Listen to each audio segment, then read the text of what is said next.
What's going on, everybody? Welcome back to the Timeless Movie Podcast, episode number 160. My name is Victor Vasquez. Appreciate you joining me on this episode and this channel where all we do is talk about new movies that come out in theaters, sometimes streaming. We talk about them, we give our high-level thoughts, then we spoil some of the stuff, and at the end of the podcast, we wrap it all up by deciding, after watching this movie one time, is it timeless? Is it something that we would want to rewatch in the future or eventually own in our collection as well, either digitally or physically? A lot of movies have come out in the month of October. We're already November 1st, Saturday, the day we're recording this. So we got a lot of other movies that are coming out in November as well. But on this week's episode, we're going to be talking about the last movie that we saw in October. But before we get there, episode 159 of the Timeless Movie Podcast is available on all platforms. We ended up talking about Springsteen, Deliver Me From Nowhere. I almost forgot about that one. That might tell you a little bit of what that movie kind of felt for me. You know, I still enjoyed some of it, but go listen to episode 159. That way you can get a little bit more context about whether I enjoyed and thought that Springsteen was timeless. With that out of the way, we have a guest today. Every 5 episodes, he joins us. He talks with us. He answers my ridiculous questions. It is none other than Mr. Omar Vasquez. How's it going, man? It's going pretty good. Yeah? I was going to intro you a different way, too. I was going to intro you to, I was trying to come up with something related to the movie that we're going to be talking about today, but I couldn't really do it. I was going to say the alien to my conspiracy theorist. I don't know if that really made sense, you know? Yeah, it doesn't. But you did it anyways, though. Yeah, I know. But I wanted, I was thinking about it in the moment, and I was like, nah, it's not going to make sense. But either way, the movie that we're talking about this week with Omar here is BUGONIA by Yorgos Lanthimos. Mr. Om, you being the guest, this is your first movie of this director, right? You haven't seen anything like The Favorite or Poor Things or anything like that. So this is really your first taste. Well, I'm really excited to hear what your thoughts are, man, on how his style of movies are. Let me ask you this question, though. Ask me, man. Do you think this on par with his other movies in terms of visual or style or even story? Yeah, I was gonna say my experience with Yorgos Lanthimos is still limited because I've only seen Poor Things. I didn't get to see Kinds of Kindness last year, but just on par with Poor Things, this film, it's not as artsy because Poor Things was very much like an artistic, things are so exaggerated, but from a story and a comedic level, it's actually pretty much on par. What about visually? Because I don't want to spoil, or I don't know.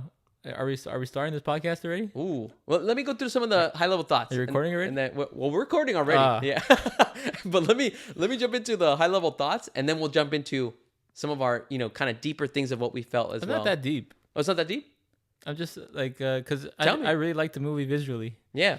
Is that, you think, due to the cinematographer, or is that what his movies look like? No, I think Poor Things, his movie looked incredible too. Just visually like that. The way, again, all the sets that he designed, or not him, but his team as well. Everything just looks so appealing to look at. So this one, I think, delivers on that same kind of front. All right. Yeah. Well, let's just dive into it, Mr. Om. Non-spoiler thoughts first, and then we'll dive into more spoilers later. BUGONIA, directed by Yorgos Lanthimos. I mentioned it a little bit before. He's made various different films like The Favorite. He's made Kinds of Kindness, Poor Things, The Lobster. And of the last 4 films that he's made, Mr. Om, Emma Stone has come out in the last 4 of his movies. So they've had a really good collaboration. But apart from Emma Stone, you also have Jesse Plemons, you have Stavros Halkias, Aidan Delbis, and Alicia Silverstone. Very small cast, but I actually like when movies have kind of a smaller cast that focus on all these characters, kind of tells a little bit more about what their lives go on in this story.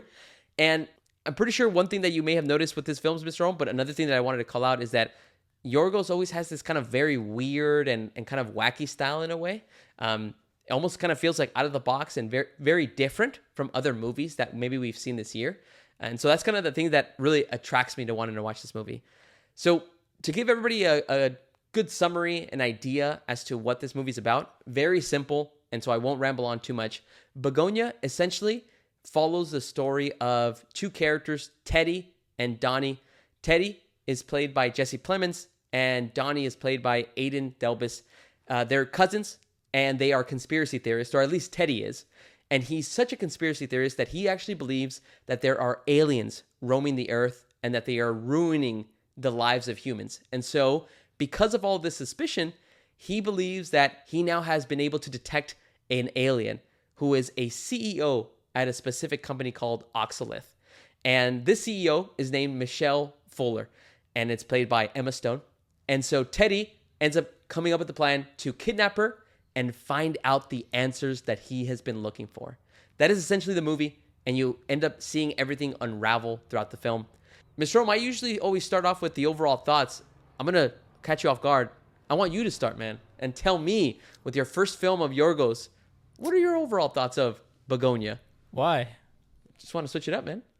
Man, you're acting a lot like Teddy right now. I think I should start acting more like the characters that we watch in the movies for the episodes. Dude, that's a good idea, actually. Right? Oh, that's a good idea. Yeah. I like still review the movie, but in character. Yeah. That's like I'm gonna write that down. Okay. I don't know if anybody could hear that. I pretended to write something down. You know, like this is a tangent. It has nothing to do with the movie. Dude, I love tangents. You know what bothers me about like cell phone use in movies? When you can hear people tapping their fingers on the phone. Oh yeah, like the 'Cause, little like- sound design of like. Like this. Let's say you can hear it. Yes. Nobody types like that. Nobody touches their phone like that. Why does it happen in almost every movie where they use a phone? Yeah, and also another thing is I don't think I've ever had anybody like besides a couple people maybe actually have like the sound on. Like you know how like the Yeah, to actually hear the clicks. Like that's even rarer. Like I always have people on silent, and so you never hear the tap. Like the day we see a movie where there's no sound coming from texting on the phone, that's gonna become a pro for me. Like Nice. if I'm on the podcast, I'm gonna be like, this is a pro. There is no sound coming from a phone. Timeless. Nice. Oh man. So overall thoughts. Yes. Well, how does it usually go? Because I like to You like to kind of feed in a little bit more of like the little bit more detail and like context. a little more spoiler talk. All right. All right. I'll say that I did think it was gonna be artsy fartsy, Yeah. and I hate those type of movies, right? But this one wasn't, or like it was just weird enough to where you appreciated it. Mm-hmm. But it never went like really, really far out there. Because I like just because I don't like artsy fartsy doesn't mean I like movies that are like very basic and to the point. Mm-hmm. I like it to be weird. I just don't like it when the selling point is that it's weird. Yeah. And this one wasn't that. So the story, I mean, I was fully immersed. I really liked it, and the visuals were incredible. I'm gonna say that it might be visually the best looking movie I've seen this year. Wow. That's really high praise, man. Yeah, it's I'm with you in regards to the enjoyment of like how weird it is. But again, not knowing that the selling point isn't that like, hey, look, check out how like weird and bonkers this movie can get. It's more of just like a side thing, right? Like where it's still focused on the characters and what they're going through and trying to give you a message. And so I'm with you, Mr. Rome. I thought this was sometimes like, again, very strange, kind of trippy at times, but it never took me out of the experience. I was always like invested in everything. Because it was intentional. Like, Yeah. And also like intentional, and also the tension that it created too of like what these characters like Teddy, Donnie, and Michelle were going through. So I enjoyed this movie as well. I'm really interested to talk a little bit more about the visual aspect to see like what are those moments that you liked the most. Mr. Rome, if we jump into a couple pros and cons, again, shedding more light and sharing a little bit more of our opinions on this movie, what's a pro that you wanted to call out? Again, I know you mentioned visuals, but is there anything else that you wanted to kind of throw out top of your mind? I mean, I feel like performances was like probably going to be an obvious pro. Yeah. And I think maybe people going into the movie already figured that out. But dude, I think I like Jesse Plemons in everything, right? Like last year we saw Civil War, Mm-hmm. and I think he stole the show with his performance in one scene, Mm-hmm. right? And so like their performances are all incredible. Even Aiden Delbus, who plays Donnie, Yeah. Now he actually has He's autism in real he life, does, right? yes. But like his contribution to the movie is just as good as like Jesse Plemons or like Emma Stone. Yeah. So everybody's performance is incredible. I totally agree. I think that's one thing that I at least can try to infer on watching Poor Things is Poor Things. Not only is the story interesting, but everybody in that film performs at like such a high level. Like not only Emma Stone, but you have Mark Ruffalo and you have all these like Willem Dafoe. Everybody in that film is such like a they know exactly what they need to do and they're so wacky. But again, it never takes you out of the experience. And I think that's exactly what happens here. Like you're always like connected to like, oh man, like should they be doing this? Should they not be doing this? Like, is this too far? Like what Teddy and Donnie are doing? And so I totally agree. Mr. Rome, one of my pros that I have about this film, high level, is I love the way that the story is structured to make you tiptoe around the idea of is Michelle Fuller, Emma Stone's character, an alien? Again, I'm not going to spoil anything in this part of the film, but so I'm not going to make it clear. Is she an alien? Is she not an alien? But I love when movies can make you second guess, Mr. Rome. I love when a film is taking me through the story and the plot. And again, as I'm watching it, I'm invested, but I'm thinking in the back of my head, okay, is this person an alien like that? The way that they're acting doesn't seem too out of the ordinary, but yet I'm still looking at every action they do, every nonverbal cue that they have, or the way that they say things. And I love it when a movie can make me do that. Now, I know that that's not everybody. I know that not all audiences, when they watch a movie, they want to be thinking about something while they're watching something in the film. But to me, I love it when it's like that, like a mystery or something where the film is taking you in so many different directions. And then by the end of it, I'm still satisfied with whatever the result might be. So right, that was one of my pros. Yeah, and if I get to that, yeah, like not only like the mystery, but also in your mind you're thinking whether Emma Stone is an alien or not, but I feel like you're also thinking, is Jesse Plemons' character right or is he not right?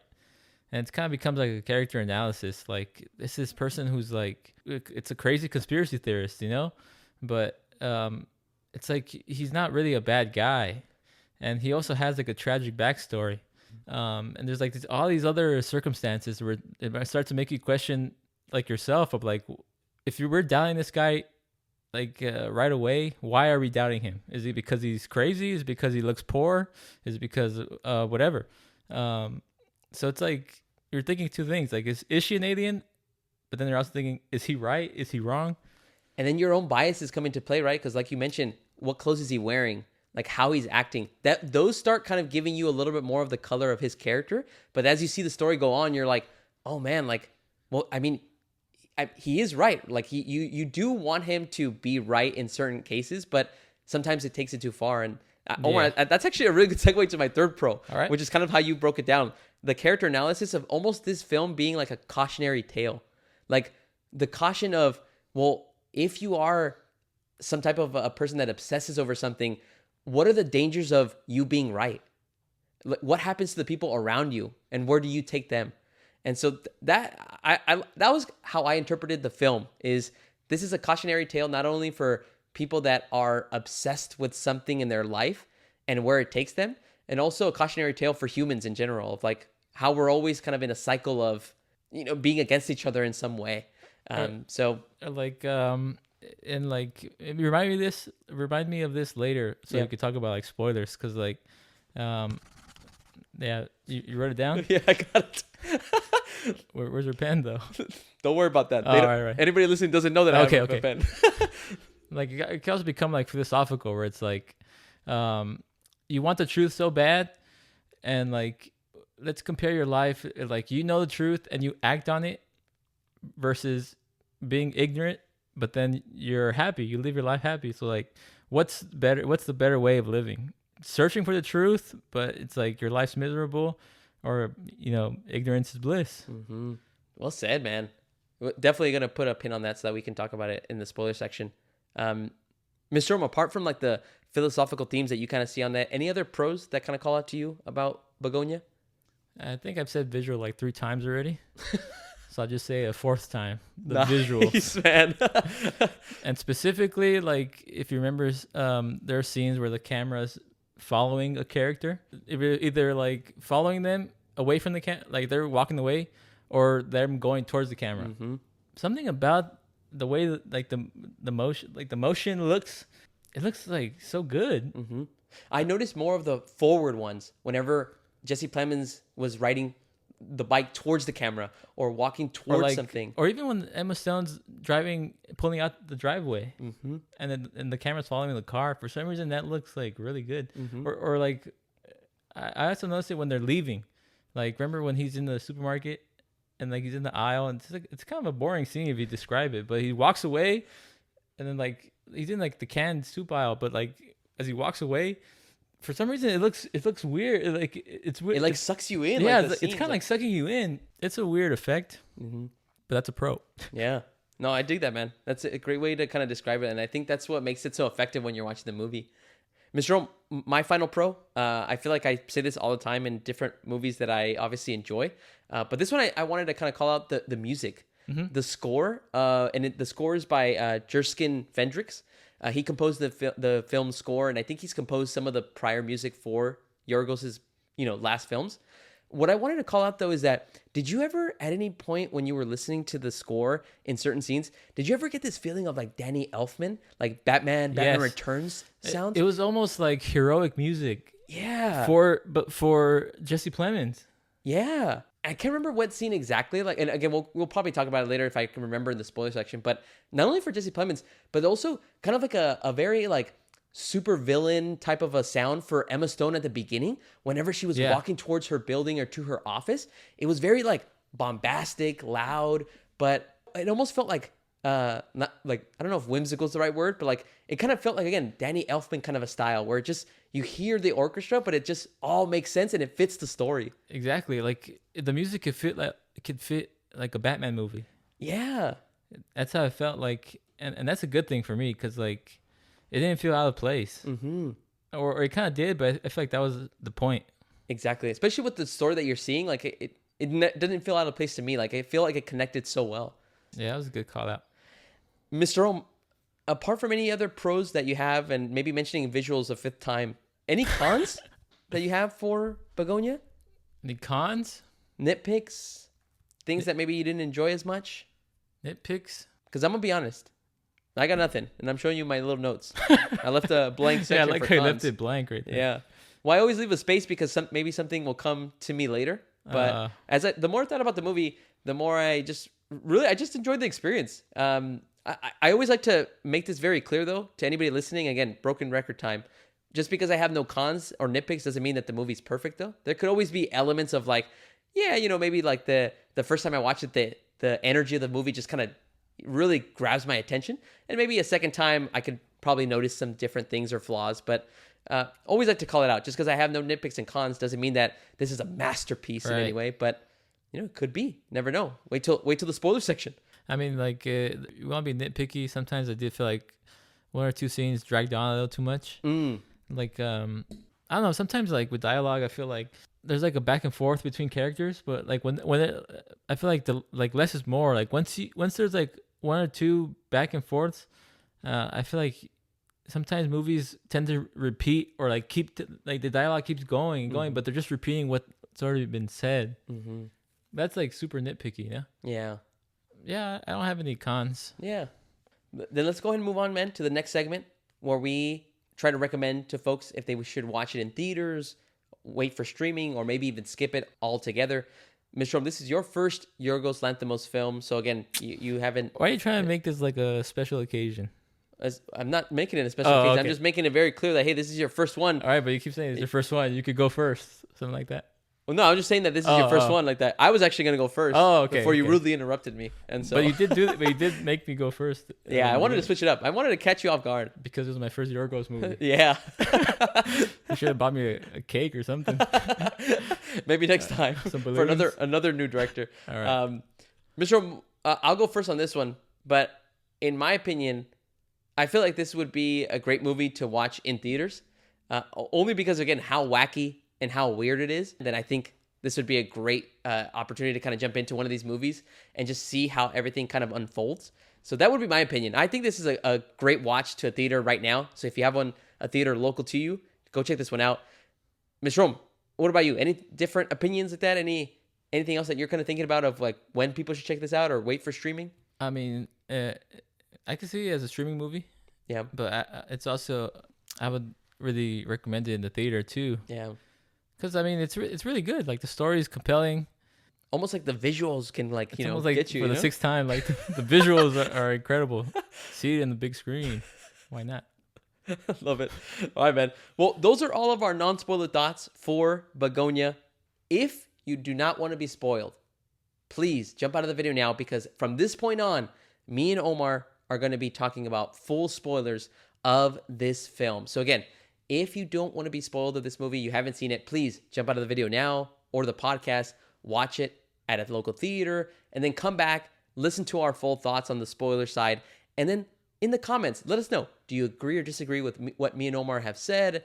And also, leave us a review or even leave us some other commentary through our email, timelessmoviepod@gmail.com. Send me your thoughts, your reviews. I checked this morning, Mr. Rome. How many? Still got 0. Oh. But it's all right, though. We'll get one. We'll get one eventually.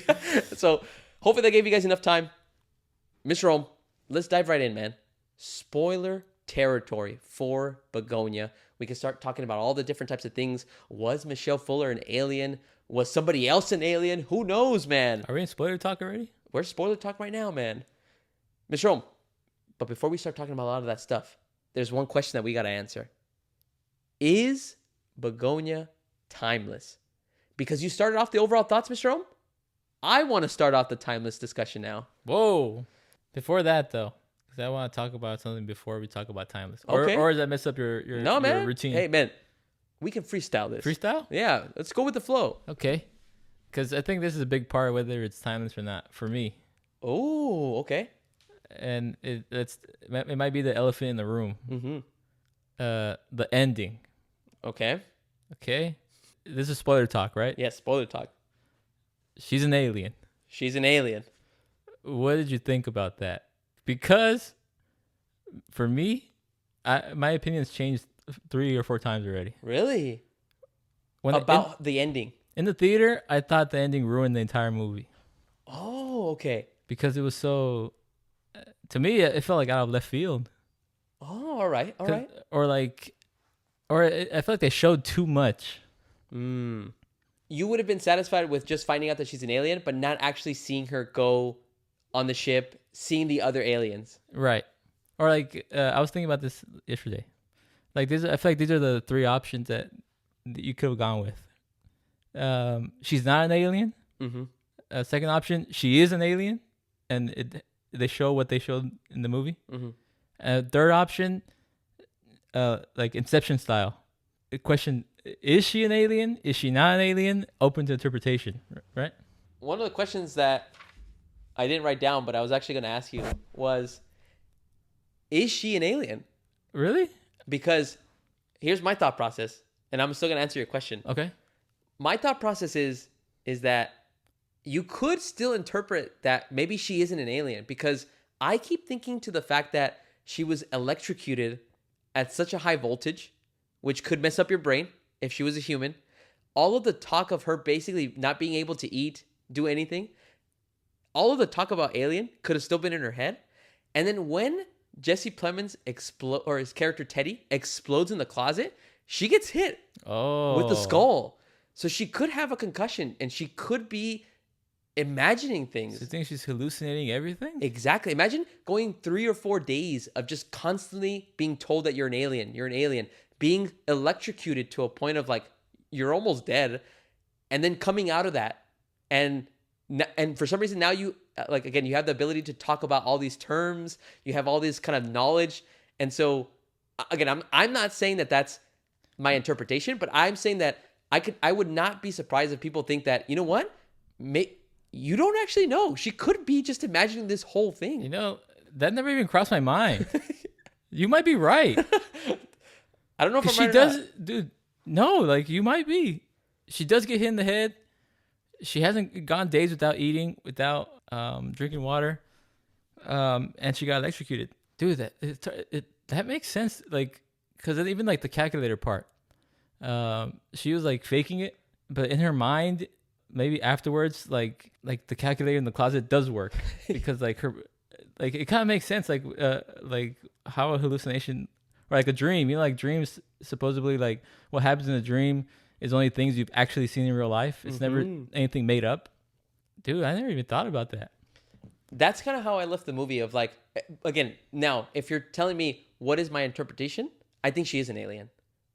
And like, to me, I believe it. Like, just because of I don't know, to me, it made sense walking out of the theater. I'm like, oh yeah, like, I mean, how did she survive without eating? When she has a chance to eat some food at the table with spaghetti, she never takes a bite. She just swirls it and doesn't do anything. After 3 days of no food, I'm like, that then gives me the indication that, okay, she might be an alien. And so that's kind of how I left it, like the interpretation. But again, I would not be surprised if like something were to like in the future be told of like, well, yeah, it's supposed to be where you decide whether they are an alien or not. And so I'm happy with either interpretation. I'm just telling you that I left the theater thinking that she was an alien, but I also wouldn't have been upset if she wasn't, because I feel like, oh, that's cool. Like it makes it worthwhile to rewatch again to kind of pick up the different context and details. Right. Like, and kind of like the whole point of bringing this up, it's like first I did want it to be more obscure, not so blatant, like showing the spaceship and then showing like her alien friends, I guess. And I do like when things are open to, I think things are left to my imagination. But then I started thinking, oh, it's not gonna be timeless because I ain't like that. But then I started thinking, well, if she wasn't an alien and the movie just ended, that would be boring and kind of a letdown. And if it was, that's one option. And if there was another option where it's like more obscure, where it's like even less, do you know whether she's alien or not? I feel like that's kind of weak too. Like if you're gonna go for it, maybe just go for it and just show the spaceship, show her destroying all of humanity. Yeah. Because then they gave us like those scenes where everybody was dead. That was pretty cool. That was some cool visuals for the seventh time. Oh. I knew you were gonna bring back the visuals, Mr. Rome, that's why I said it was mostly a cautionary tale for one of my pros, is because that imagery of like, you know what, like, hey, aliens, we're actually trying to help humanity evolve. Nobody wants to evolve. They keep fighting each other, cycles of war and war and war. Okay, well, you lost your chance.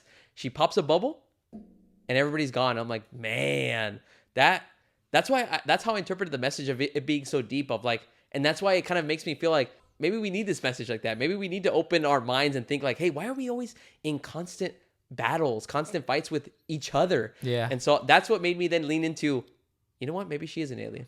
Maybe they are experimenting in some way. I don't know, but it was weird.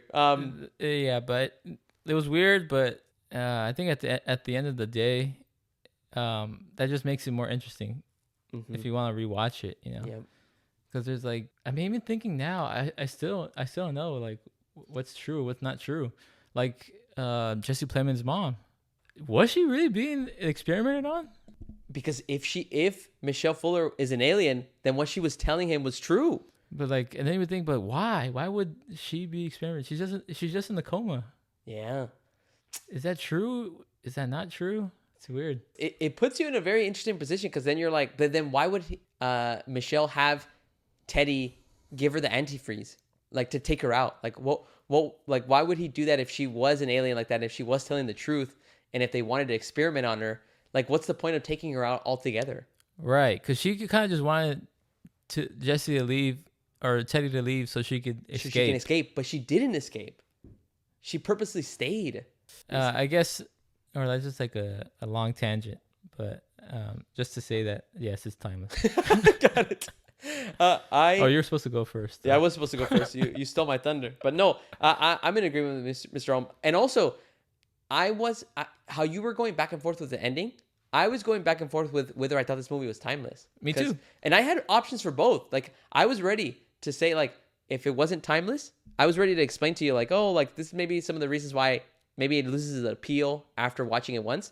But no, the more and more that I feel like I flip-flop, I feel like I'm leaning more towards, it is a movie that I would want to rewatch. It is something that, and I think I would want to even have other people watch it with me. Yeah. And like, oh, Yeah. like that way I can get their reactions as to like, so what do you think? Like, Especially like the alien scene. Man. Yeah. Like I want to see what they think. Yeah, I think it's a really, really good movie. yeah.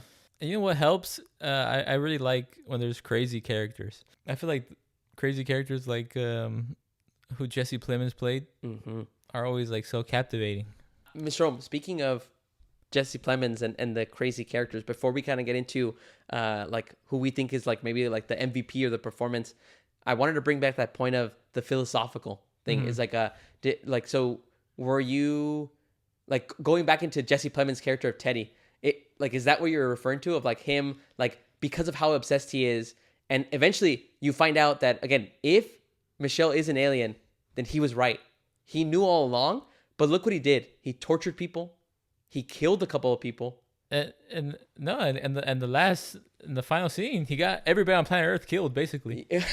That was all him. Like if he never kidnapped, like if he was ignorant, and he would have just like lived his life without worry of like what's true, what's not true, who's evil, who's not evil. None of this would have happened.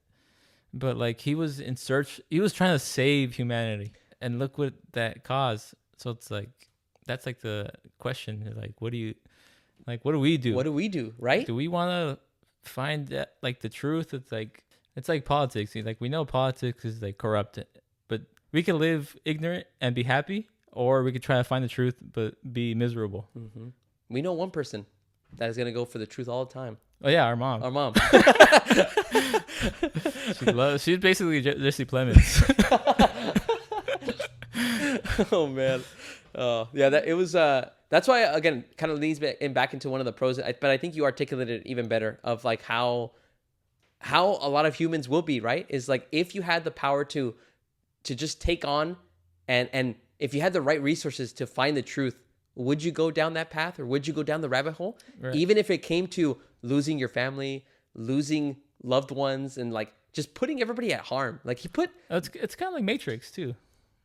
Ooh, explain that one. Like, what do you mean? Like Unplugging? Yeah, Yeah, it's actually you unplug. You're living like in the actual reality, but it's horrible, like post-apocalyptic nightmare. Yeah, You don't want to eat that delicious medium rare steak. that steak like Scythe. He eats that steak. I think it was juicy. Oh man, Mr. Rome, speaking of like the kind of decisions as well, Donnie, I was gonna ask you, why do you think he ended up kind of shooting himself? Because the way that he kind of decided, like when he was talking to Michelle, it almost looked like he asked her, "Are you an alien?" And then when Michelle responds like, "Yes, I am, and I can take Teddy to where he needs to go," do you think he kind of just like, do you think he believed her? Or do you think it's more of like, well, I don't believe you, and so I'm just gonna get out of this like that. Like I can get like not be like the weight that maybe Teddy's carrying like that. Let him just fulfill his dream. I think the way I interpreted it is like he couldn't decide. Like I think he deep down he wasn't obsessed with like aliens or conspiracy theories. So I think he did want to let Michelle go, if she was an alien or not an alien. But he knew by letting her go, he would disappoint Teddy. Yeah. And so I think he just couldn't decide. Like and so I think he just like took himself out.